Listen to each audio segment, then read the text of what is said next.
Welcome back to Self Love Ignited. Today on the podcast, I am speaking with Paige Penick. Our conversation talks a lot about body image, about how the idea that, Paige had when she was in grade school, when she was a young child, that somehow her body was wrong, her body was different, and how that followed her to adulthood, seeking advice from people who should not have been giving advice. And really, we talk about how she overcame that. She talks a lot about overcoming food fear with food facts. Paige is a registered dietitian, nutritionist, and certified personal trainer. Her work focuses on helping women understand the facts, not fear, around nutrition and health so that they can address things like overeating, cravings, and food guilt. This allows them to better fuel their bodies and themselves in a sustainable way that works. Paige is an absolute joy to speak to. I cannot wait for you to meet her. Jump on in. My name is Katie Allen, and this is Self Love Ignited. Let's get to it. Welcome back to the podcast. Today on Self Love Ignited, I am interviewing Paige Penick. Paige, I'm really excited to have you here with us. I'm really excited to hear your story. So let's just begin with an introduction. Why don't you introduce yourself to everybody? Yeah, well, hello, I'm Paige.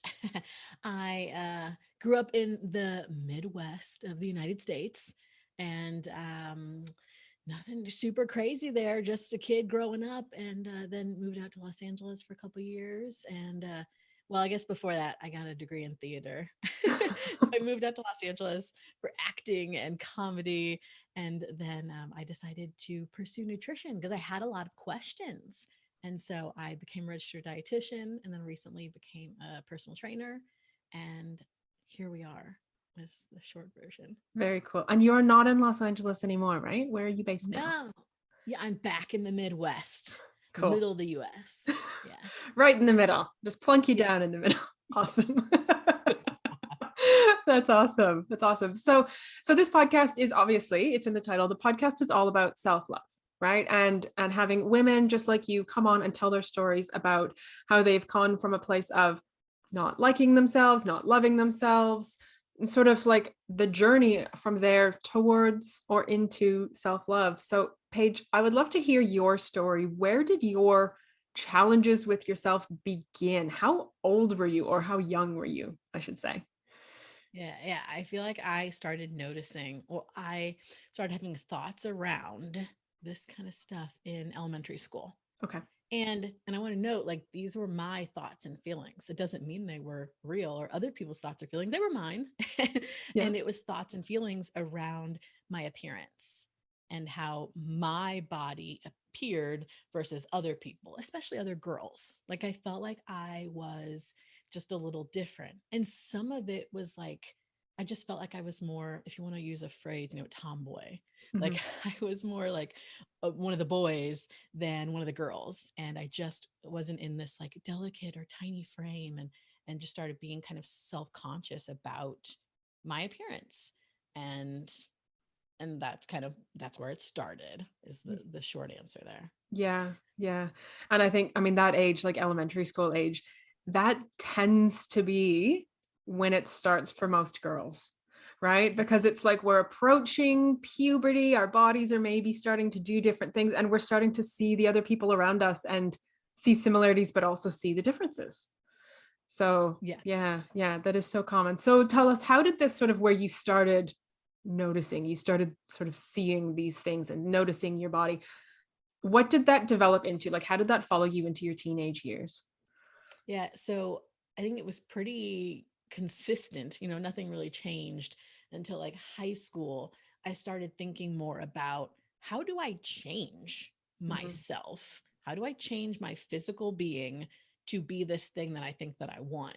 I think is going to make me feel better about myself. Yeah. And so I started to think about food and exercise, and how can I use that to change me?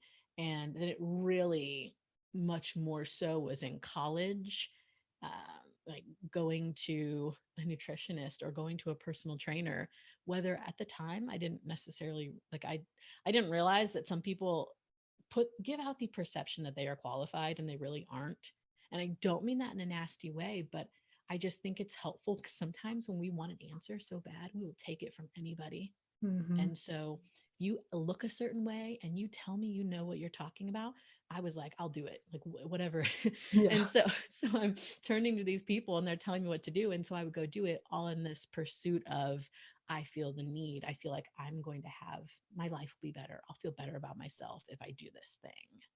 Yeah, yeah. And what was your during this sort of process of looking outside yourself to change, looking to change your body, looking to change, what was happening on the inside? What was like your self-talk? What was the self-judgment? Because that's the really what word am I looking for? That's like the hard stuff. That's the damaging stuff quite often, right? Yeah. Yeah. It was never, well, I think it took time to have the realization that I was having all these thoughts Totally. Yes. because so often they live in there and you don't really stop to go, oh my gosh. So I had like, I know though, before I had the realization that, oh my gosh, what I'm doing is really messed up. Before that, yeah, it's these things of I'm ugly or I'm fat or I look different. Man, I wish I looked like that. Or maybe because the way I look is why boys don't like me. Maybe Mhm. that's why she, is in this relationship and it looks so great and happy and I'm alone. And just just the nasty stuff that is not helpful. But like I said, not really necessarily realizing so much when it's there and then be like questioning it and being like, dude, why are you like that's not helping you and that makes you hate yourself and like Yeah. all of that the Yeah. way like the better dealing with it stuff I wasn't there yet.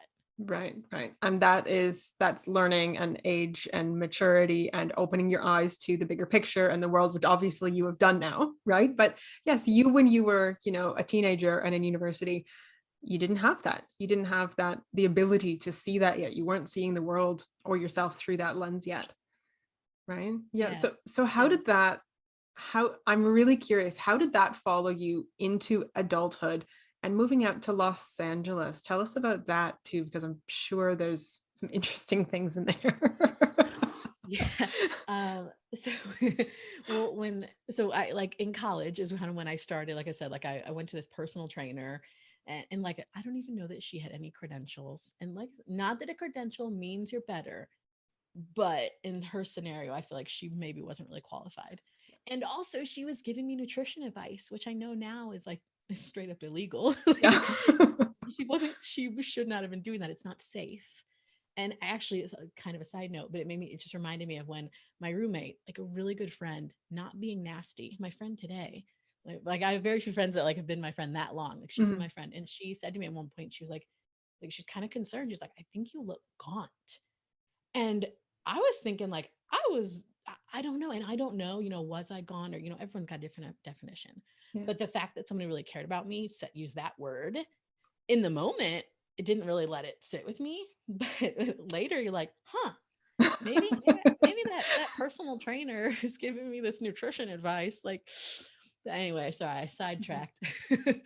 But yeah, I still have that stuff of like exercise and food, changing myself. I go out to Los Angeles to pursue the industry, Mhm. and it only increased it Yeah. my stuff because the problem is I think a lot of it and social media was less like it's so much more today than it was that was over 10 years ago or Mhm. like maybe talking 15 years.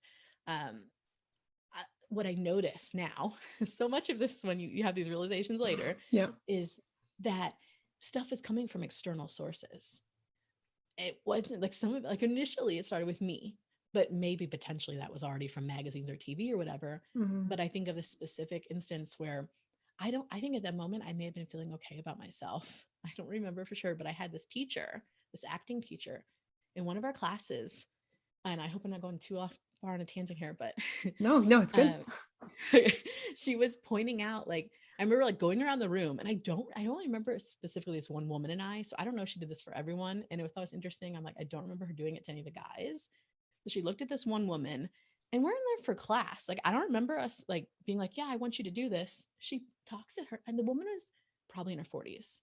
And she's like, like looking at her face, and she's like, you really, like, basically implying that like she looked old, like her lines. And what I took away from it was that she was like telling her to go get Botox. Right. And no hate or anything, but just weird. Like, we're here for acting class and you're commenting on her face.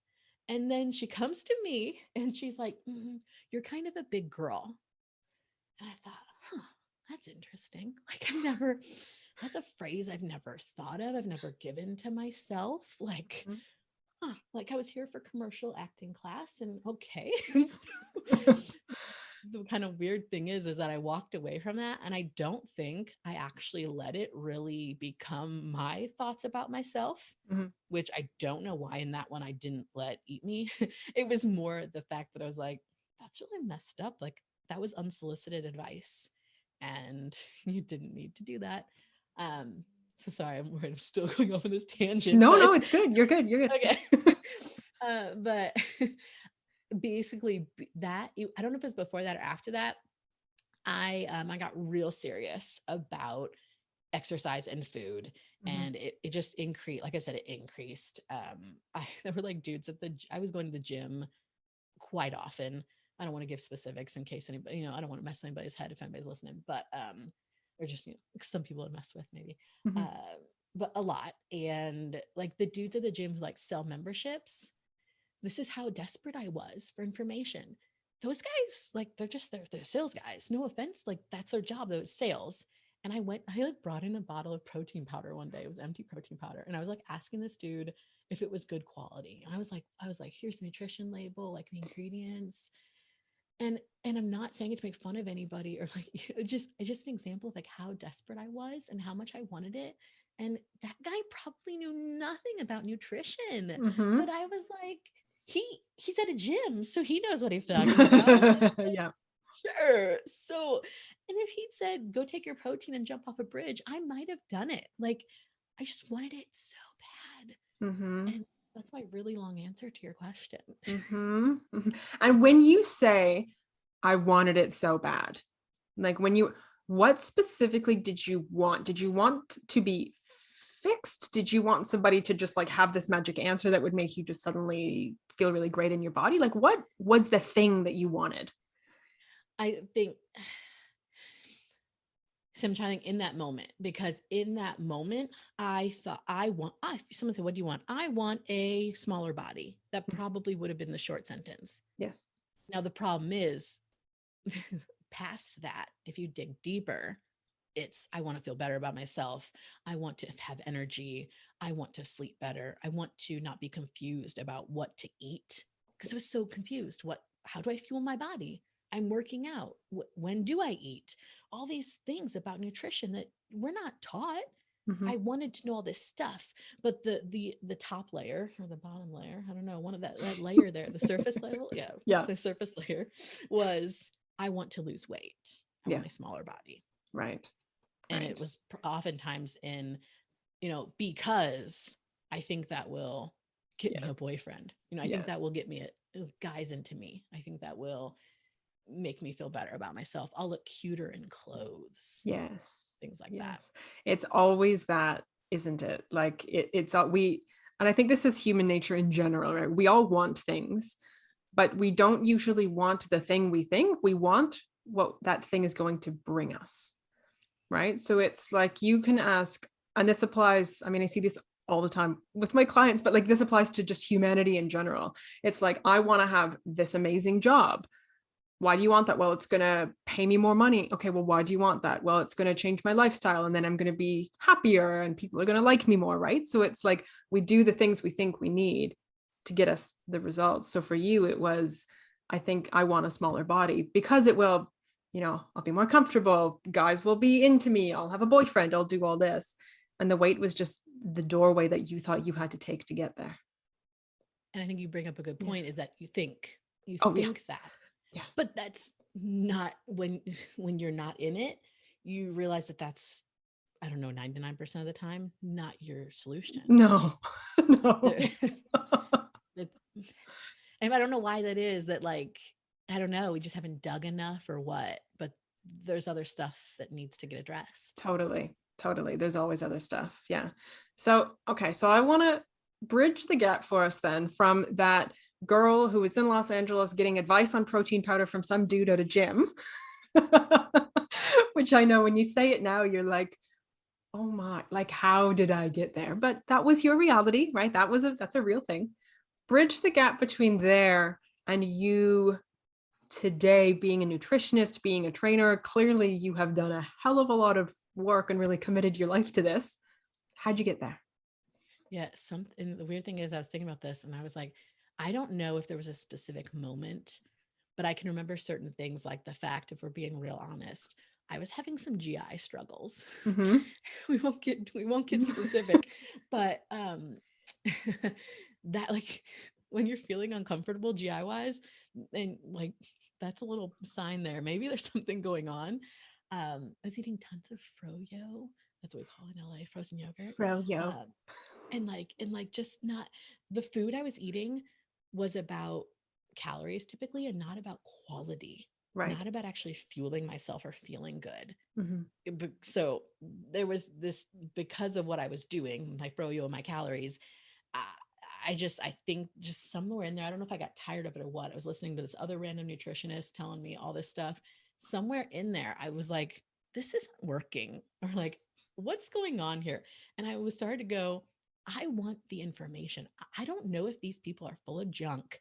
I'm starting to think they are. Like, I want some answers because it's been years. I mean, this started when I was a kid, or like, but I mean, the stuff I was doing started like high school. It's been years. This isn't working. Mm-hmm. What is the legitimate? I want legitimate information. And so, fast forward a little bit, that's when I was like, forget this. I'm going to get these answers myself. Mm-hmm. And not that a formal education is everything, but I think it can be in some scenarios really valuable. Yes. And so I said, I'm going to go get this degree. So I went and studied dietetics, and that's then how you become a registered dietitian. Mm-hmm. So I did that. And well, that's then, I mean, I guess you said, how do I get there? That's the gap. I was like, all right, I'm going to do it on my own. Right. Right. Yeah. And then tell us about the inside stuff, because you were that girl at the gym who was just like, I just need to have a smaller body and then everything in my life essentially will be better. Right. So Yeah. as you sort of went on this journey of educating yourself about food, about nutrition, instead of just listening to randoms, you actually sort of decided to empower yourself on the outside. So how did that transform the inside environment? Yeah. So one of the weird things is that, well, I guess where it leads us to go is that it takes time and Yeah. it takes some work. So like I was in school and I was stress eating. I was overeating. Like I was doing the things I'd done before while studying and learning about nutrition. Yeah. And so even while learning it, there was still stuff that had to be figured out. And so it wasn't really until after I got out of school, like had the information I had, but then started to like look at the real world, look at other, like my life, other people's lives, start listening to like the social media stuff and what I was hearing there and working with clients. And that's when I really started to go, okay, I got this information. I have the science here. And then over here is this fear and stuff. I need to stop listening to that and start taking the science part and adjusting from there, which is when the thought stuff changed. Mm. Because when you have the science, I call it food facts and food fear. When you have the food facts and the food fear, and you're still listening to the food fear, it's like eats up the little food facts, and you're like, no, no, no, I need to do this. Mm-hmm. But no, nope, nope, you got to stop listening to that. And that's when I started dealing with like really starting to process, figure out that stuff, the Yeah. thoughts. Yeah. Yeah. Yeah. Yeah. I love that, the food facts and the food fear. That's like a really tangible, because I think most people, and I would say definitely most people who are listening to this podcast would definitely identify with some sort of food fear, right? Most people have that, you can't eat this because there's too many calories, or there's too much salt, or what about this, or the blah, blah, blah, blah, blah, blah, whatever your thing is, right? Everybody has their own version. But yes, when you have the facts, and not just the fact that somebody told you and that you're supposed to believe because they said it, but like actual science, right? Like actual studies that have been done that have been proven.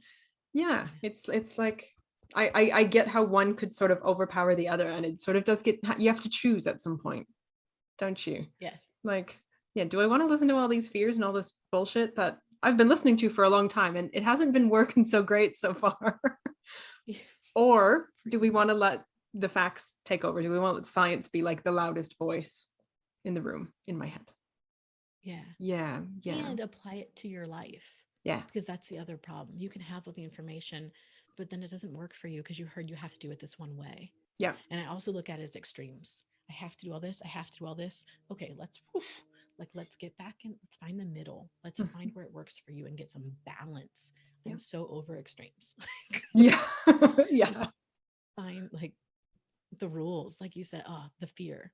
There's no yeah, reason to be scared of food, right. even though everyone tells you to be. Like Mhm. it's food. Right. It's I could go on all day. Well, this is your thing, right? This is the thing that you nerd out on. 100%. Yeah. So I would love to know, what did you do to really sort of step into this like self-love piece?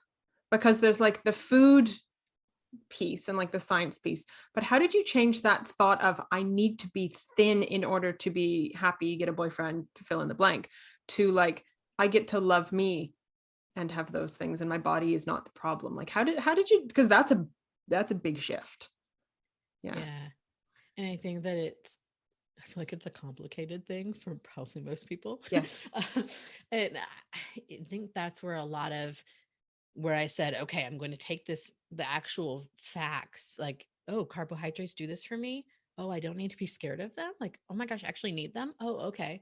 And like, oh, fats and proteins and all the reasons I need these. Okay. And ignoring all the other stuff.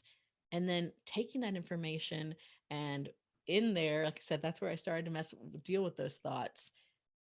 And somehow, I don't think it's complicated because it's a lot of different pieces. Like I Yeah. started looking at how I approached things, like negativity wise, and just my attitude. Um, and that was even before that. Like I had someone tell me I was really negative, and I let that hit, and I really thought about it a lot. And I thought, I don't know if she's right or she's wrong, but let me let me think about that. And I saw some places I could work on it. Mhm. And so that was something I started working on, like being more mindful of my thoughts, of how I felt, of how I was dealing with situations. Yeah. I didn't have to get ticked off because the dog threw up on the floor. Like like, oh look, here she threw up on plastic. Like I'm giving you like the little highlights of an example, but like Yeah. of a story. Like she like threw up on a plastic mat one time, and like old Paige would have gotten ticked and freaked out and like stressed about it. I was like, you know what? It's on a plastic mat. 6 inches away is the carpet. It could have been way Right. worse. Yes. And not that like we have to be super positive about everything, but instead of like letting anger and getting ticked off, like just rule my little head and like my being, I was like, you know what? Like, let me look at something like this is just a different way of looking at things. So, in a Yes. roundabout way, like I said, like blocking out that social media, working on how I looked at things, my perspective, shifting Yeah. things, all so many pieces. I did some meditation, like all of these things really helped to start picking at thoughts, Mm. understanding thoughts, all of that. Yeah. Yeah. And with that, I should say, like I didn't answer very well, but like that's where the self stuff and the how I felt about myself was like that led into that. Yeah. And I love that. I love your answer too, because that's quite often the truth, right? I think we live in an instant gratification society. People are like, just give me the answer, the one thing that is just going to fix everything. I'm like, sorry, but that does not exist for pretty much every single thing. There is no magic thing that's just going to transform it. It is the little things. And it's taking something on board that somebody said. And instead of getting defensive, going, is there some truth to that? Do I need to maybe do some self reflection? Sitting and meditating, maybe journaling, right? Like everybody has their own little things, but it really, the vast majority of the time, it is like a collection of a million small steps that get you there. Yeah. Yeah. Yeah. Yeah, for sure. So Paige, I want to ask, and this is something that I ask pretty much all of my guests because I'm really curious about the answer. Do you identify with the term self-love? Has this journey been a journey of self-love for you? Or has it been self-acceptance, embracing your body, self-discovery? Like, is there a term that feels most true for you? Yeah, the one that most resonates with me, I would say I think of it as kindness. Yeah. Because yeah, definitely. I mean, I think like you're asking it because a different term will resonate with everybody. Yes. Like, because if I'm talking to a client, like I might be like, yeah, like use all those words, like you just did. Like Yeah. whatever hits for you, use it. Like Yeah. that's so yeah, to me, it like a lot of times talk about being just kinder, Yeah. being gentler to yourself. Like and to me it goes with it, like being kinder equals I think loving yourself more. Like Yeah. it's so similar that they're right in there. It's like same little Yeah. so yeah. Yes. But yeah, that like just being kinder, being gentler, like that's really Yeah. what like resonates most with me. Yeah. Yeah. Yeah. That's beautiful. And it's amazing. Like a little kindness can go a long way, right? Like, and we Yeah. all have the ability to be kind. Like, we are kind to our pets, our children, our friends, our parents. We can be kind to a complete stranger. And yet we are quite often our own worst enemy. And if you can just sort of appreciate the fact that you do innately have the ability to be kind inside of you, it's just like a practice to use it with yourself instead of being a jerk to yourself. Yeah. Really. And so, yeah. When as you said that, I was like, oh my gosh. And so often, just made me think of it because the way you're putting that, like we are the exception, like Hmm. in our own heads, in a not helpful way. Like, Yeah. yes, they matter. I would give them a break. I would tell them to be nice to themselves. But me, no, I suck. Like Yeah. I need to keep working. Yeah. I can't have a day off. I can't. It's so like weird, but I don't know, I don't know what it is. But like, yeah, like we are the exception to that kindness, to that it's a weird thing. Yeah. Yeah. Yeah. I'm really curious. How has, as you have sort of become more kind with yourself and gentle with yourself and educated yourself on the food, right? Like, it definitely, you have, that has been a big part of your own personal journey.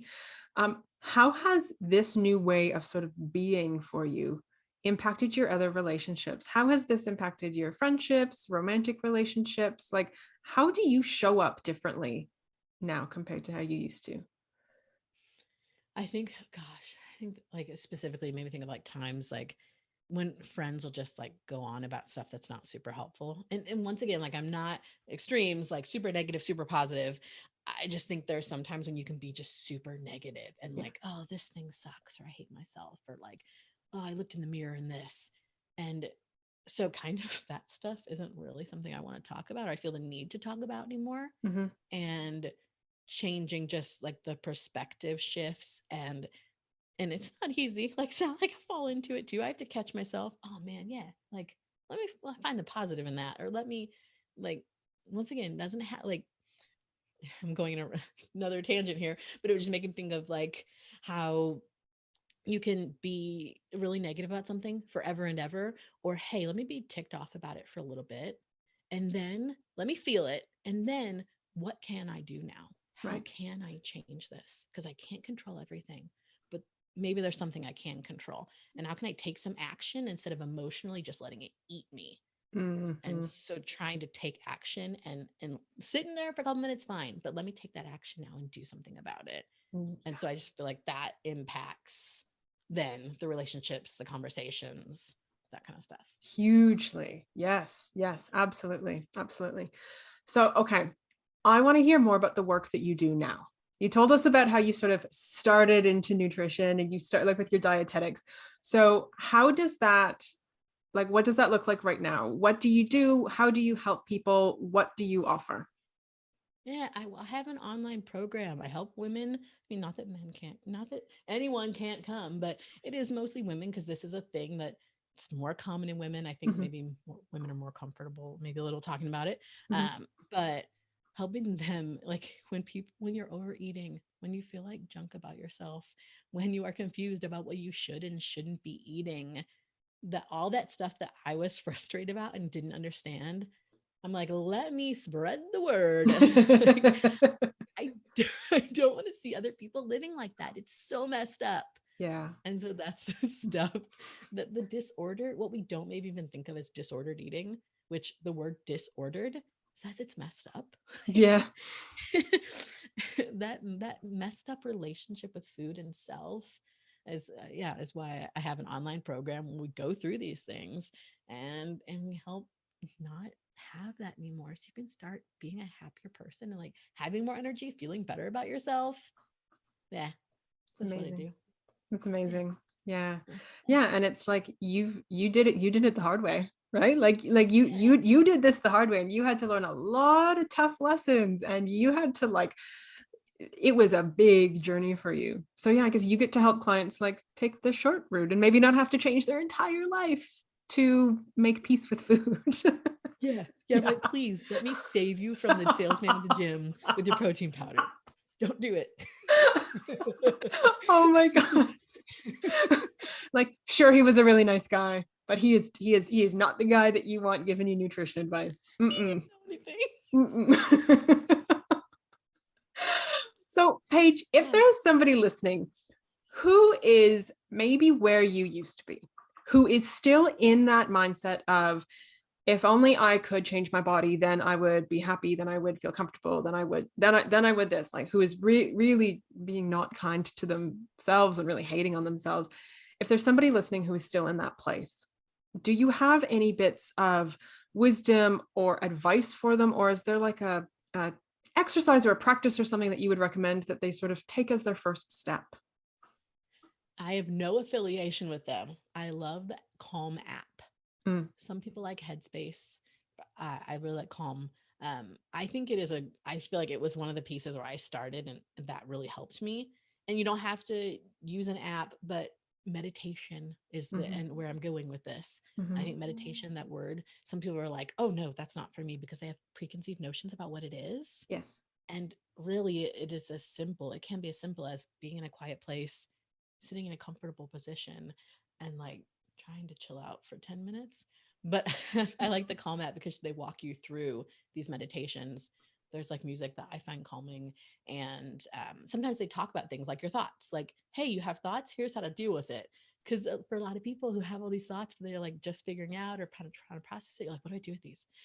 Like I'm getting all these thoughts because you're actually sitting and not working or doing something and you're being quiet. And so you don't know what to do with those thoughts. So Calm, like that's why I like those meditations. She talks about those and walks you through those. So I think that's a great way to start becoming more aware and getting more in tune with those thoughts Mhm. and understanding how to address those, which leads to like, I think perspective shifts and how you feel about yourself. And I see it just kind of going, what is that word I want, but like going in a ball into Like all this other stuff. snowballing into the big Thank you. stuff. Yes. I'm Yes. Canadian, so I deal with snow. It's fine. Yeah. I got you. I got you. I got you. Yeah. Thank you. Yeah. No, beautiful. Yeah. Meditation. Definitely. Awesome. Awesome. Um, okay. I love it. So, Paige, as we're getting ready to wrap up, sadly, sad to say, is there any extra like bits of wisdom that you have, or is there anything that you wanted to share that we haven't sort of gotten to yet? We touched on it a little bit, but I will say when it comes to food, Mm, confusion and rules and social media and the internet searching, if you are somebody who is confused about that stuff and you really want answers, seriously, I know. And if they're listening, they're probably like, she's crazy, but like, this is real. Like, searching on the internet is not going to help you. Like 99% chance it's not going to help you. And the stuff and the girl selling the thing on Instagram just because she was on The Bachelor 2 months ago. Like, I don't even know Bachelor people. So I think no, I've seen them sell stuff. Like they're getting paid, whether they like that product or not. Like you don't need to buy it. And I'm going a roundabout way again, but I'm just like, the more you can shut out that outside information about nutrition that's mhm. telling you to go buy this thing and do this thing and follow this new rule, the better off you will be, Yeah. because that leads you to more of your overeating, binging, feeling terrible about yourself. And you get in this screwed up cycle of follow rules, follow rules. I'm going to overeat. Okay, I'll follow the rules again. Oh, I'm overeating. It's, it's just going to keep you there. I don't want to see people live that way. Right. Right. Yeah. I love it. Thank you. That's good. And it's true. Like there is another way, right? And you're living proof of that. That there is another way. You can find freedom. You can break out of that really shitty, awful cycle. Yeah. Yeah. Yeah. Yeah. Okay, Paige. Thank you so much for coming on. Thank you for sharing your story, especially about Gym Protein Guy. I feel like I'm going to remember that forever. But thank you so much for being here and sharing your beautiful self with us. I really appreciate you. I'm really glad to have been here. Thank you so much.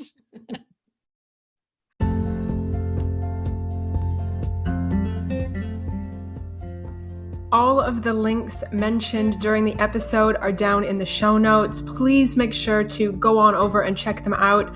Also, please remember to subscribe on your favorite podcast platform, and I would be forever grateful if you would go on over and leave us a review on iTunes as well. That's going to help this message reach more women. Thank you for being here. Thank you for listening. Here is to you loving yourself.